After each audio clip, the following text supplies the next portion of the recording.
Hello everybody, it's Rolf Pearce, independent voice of the Haywoods. Now let's have a look at this Villagers Update. Do you remember this document coming round? Sorry to go over it again, but I've just got to sort of bring you up to date. It's the end of 2011 and they've been in since May 2010. So they've had quite a good 18, 19 months now. And so you would have thought that a lot of the things that they said that they were going to do, they would have done by now. So let's have a look at what the Save the Haywoods group, led by Paul Gilbert, has done. Sewers in the Haywoods. Enough is enough. Well, I'm sorry. Not aware that anything's dramatically changed, and certainly not anything that has changed that has been done by the parish council. They might have sent an odd letter or two, but this enough is enough cry hardly produced more than a murmur in the Severn Trent Water annals. I've spoken to Severn Trent Water. They are constantly reviewing the drainage systems in the area and upgrading them where appropriate. That's all that can be said, really. They've not done anything.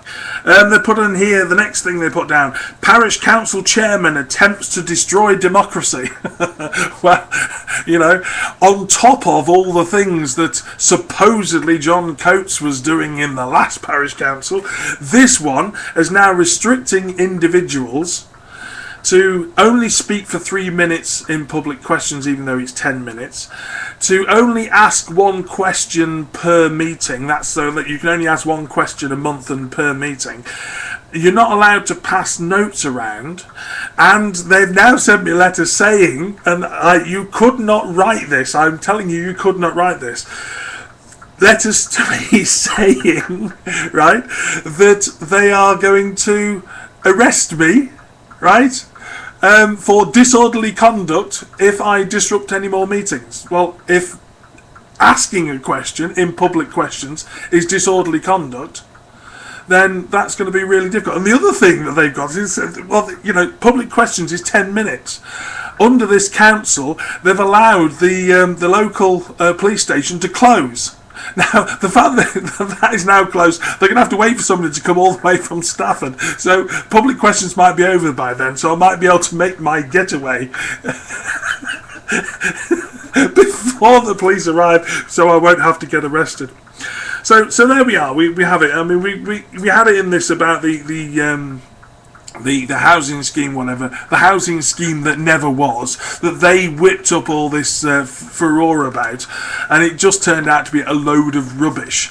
And the evidence of that is sitting in Stafford Borough Council, if anybody would like to go and see it. So the sewers in the Haywoods done nothing. They've done worse. Parish Council Chairman attempts to destroy democracy, so that's even worse. And this is it. This is the next one. Paul Gilbert, the full story by Paul Gilbert, the chairman of the Save the Haywoods group. Confused, this is the same Councillor Perkins who on the 20th of February 2008 attended an unofficial meeting. Not attended an unofficial meeting. Well, let me tell you. I know for a fact that Paul Gilbert's been attending unofficial meetings with people from the housing department and with people from outside the housing department with regard to the affordable housing. None of those meetings have been minuted, and none of those meetings have been put on the minutes of the council. So much for this outrage that the activities of the council are not being properly looked at. So, the LDF, we know that was just a red herring, just to get Paul Gilbert into office. So, this poll, now let's be absolutely clear. He mentions in here the referendum, he calls it, but it wasn't. It was just a poll of local people. He was given a lot of money at that time, a lot of money to actually service that referendum. We've no idea what he's done with that money. We've written letters to him. I've spoken to him myself personally. I've asked him 3 or 4 times. Other members of the public have asked him 3 or 4 times to account for this money. He's promised to account for it and never has.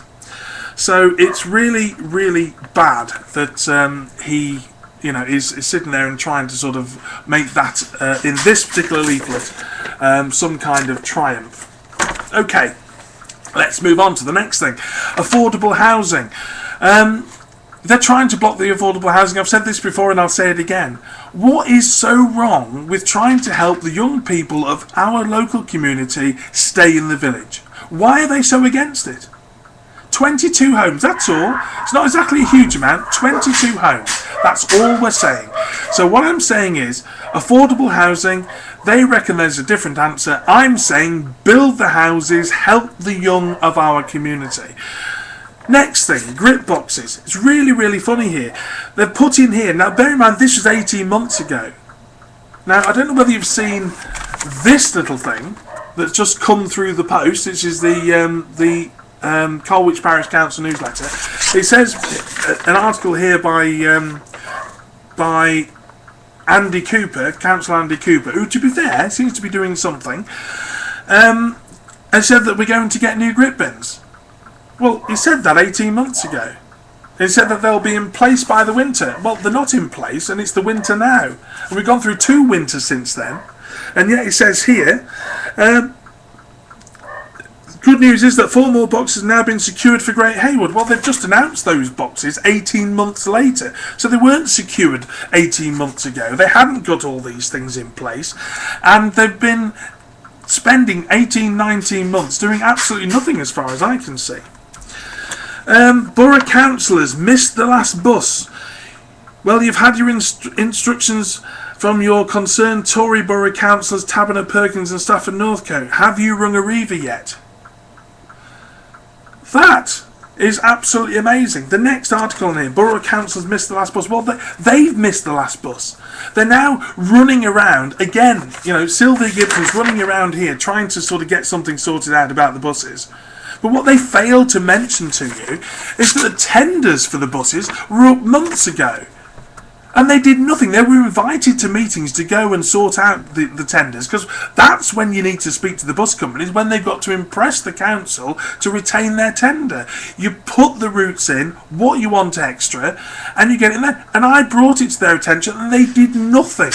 And now they're scrabbling around, trying to make it look as though they're busy in this, what is the lightest newsletter I've seen from any parish council since I've lived here, since 1995. But, you know, they're not doing anything about the buses. Don't be fooled into thinking about that. But they also berated the previous council for not doing anything about the buses. Absolutely priceless. Road safety, right? They're promising here to get rid of all the speed humps. Well, they haven't done any of that. They haven't got rid of the speed humps. They haven't got the grip bins in place. Yeah, they haven't got the some hazardous areas. This section of the main road between the junctions of Trent Lane and Trent Close with residents, especially in the elderly and children, accessing the shops and surgery. We recommend a pedestrian crossing. How far have they got with that? What have they done? Nothing has been mentioned in the newsletters about this pedestrian crossing that they want. The railway bridge over Mill Lane, where pedestrians can experience the terror of being trapped under the bridge by speeding two-way traffic. It's bad enough during the day, but at night the bridge is arched in near total darkness. They're going to do something about it. Nothing. You know, 18 months they've been, 19 months they've been in. Access to and from the farm shop, Anglo Welsh and Mills Lane White Lodge caravan site, particularly hazardous. We recommend 30-mile-an-hour signs. Nothing. You know, and it just goes on and on and on, you know. And then, you know, Hickson's concern, composting treatment facility on the Hickson airfield. Again, nothing. We've heard nothing in here about what you're doing about that, or if it's an issue anymore or anything. Employment. If you read the last bus article, you know that your Tory Borough Councils, Perkins, Taberner and Stafford Northcote have attempted to mislead villagers as to the reasons for the changes to the bus timetables. Well, they've done nothing with the buses. In fact, they've missed the bus completely. And now they're trying to sort of make it out as if it's all somebody else's fault. Well, it isn't. It's theirs this time. The buck definitely stops at the Save the Haywoods group. So every effort is going to be made to restore these subsidies, but don't hold your breath. In the meantime, we should be looking at methods of car sharing and community transport schemes to provide stopgap system for essential requirements. Well, car sharing, community transport scheme, they cut the voluntary transport scheme grant. Just goes to show they just do these things just when they want something for themselves, i.e. to get elected. Public inquiry into the standards of care at Stafford Hospital exposed to scandalous treatment served by patients in the hospital. You know, and it's mentioned all the problems at Stafford Hospital. But what have they done since? Yeah? Nothing. It was such a big issue before. Well, at least, you know, I've managed to get